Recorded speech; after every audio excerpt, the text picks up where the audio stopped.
Get up from bed and drop dead. A talk by Avatar Adidar Samraj. The true purpose of your life has nothing to do with the realm of conditional appearances, which has its own cycle of past and present and future. Nothing that arises to attract you in this great universe in which you are appearing is your real business. All that arises is dying anyway, being transformed out of the realm of appearances. Devotee, including ourselves, this is a chilling realization.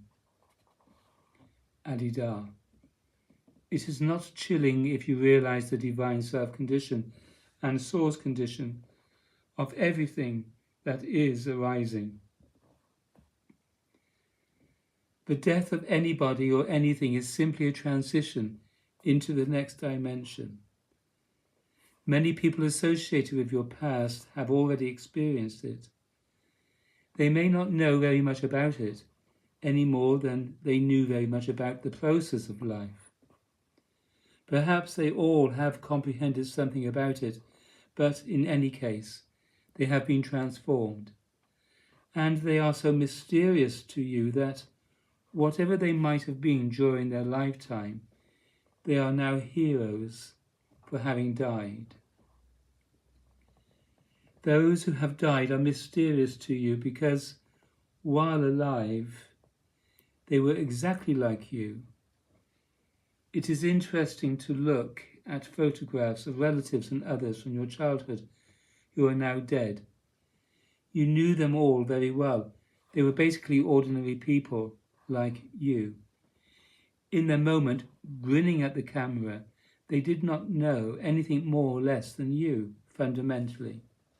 Yet now they have been zapped out of this experience, whereas you have not. You are all like astronauts.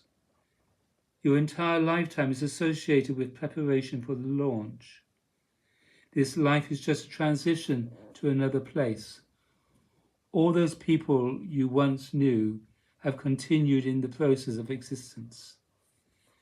They have been initiated into something you have yet to confront.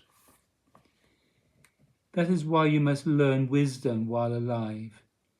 You must die while living. You must surrender during the waking state while perfectly healthy in the natural course of your existence, profoundly and then frequently, commonly, regularly, constantly. Dying is ego transcendence, sacrifice, surrender. If you practice ego transcendence while alive through the practice of the way of Adidam that I have revealed and given to you, then the physical event of death is just another moment of a process that you have engaged all the while. Thus, death is not a threat. And from the point of view of right sympathy and right surrender, you can realize the tacit meaning, significance, and direction of this entire affair in which, out of nowhere, you and everyone are existing in these bodily forms. Look at all of you sitting around in this room here, completely unable to account for anything. Your situation is weird. You should begin to enjoy losing bodily consciousness and going on to another state, but you resist it. There is pleasure associated with dying, but like excrement, death is virtually taboo in the common world.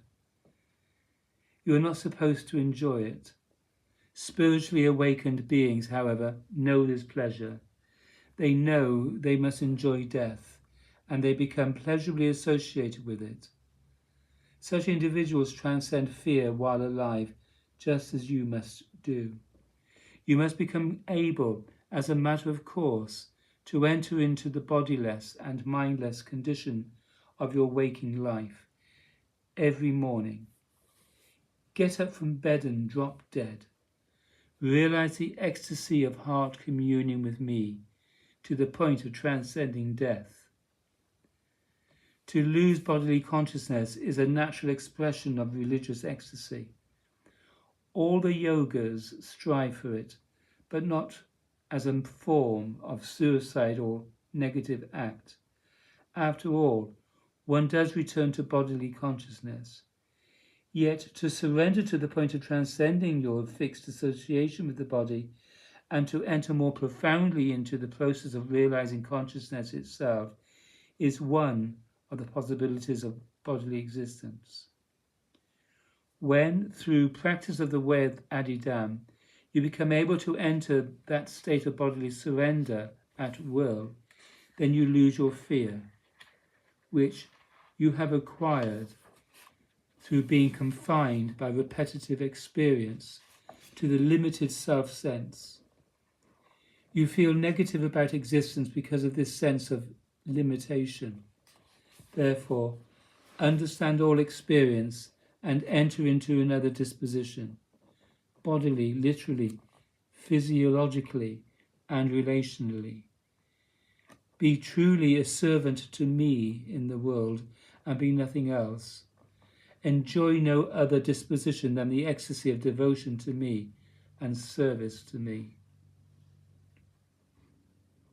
Devotee, beloved Adida, I feel that one of the reasons we do not willingly lose bodily consciousness is that we are not sure we will return.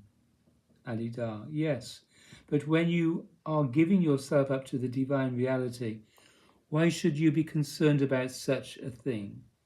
To withhold is not to serve.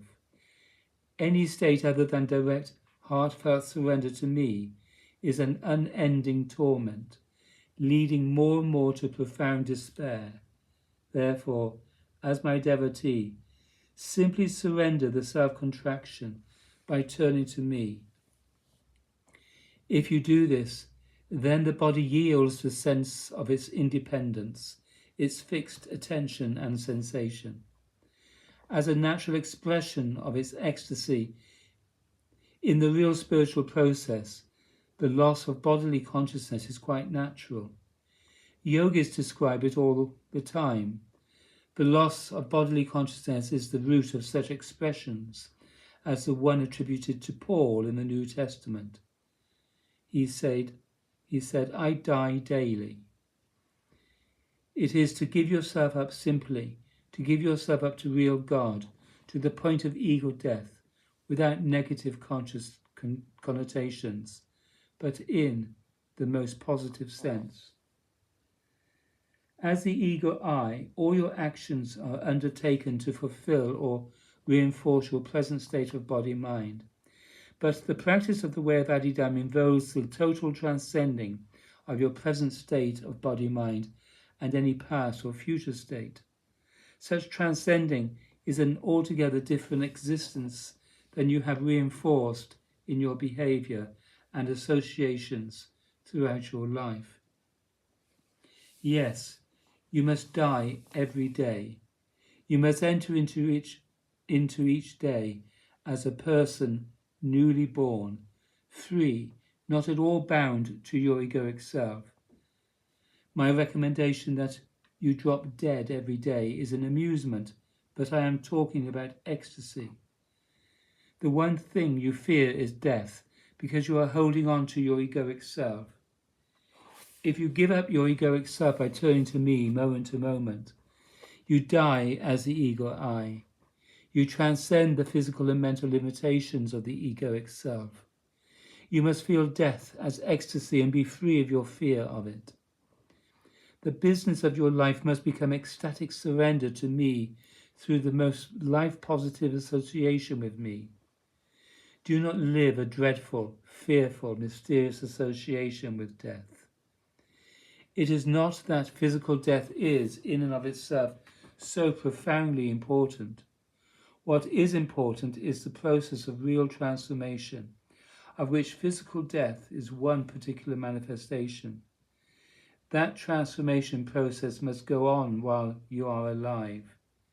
Therefore, enter wholeheartedly into that process while you live and when you die.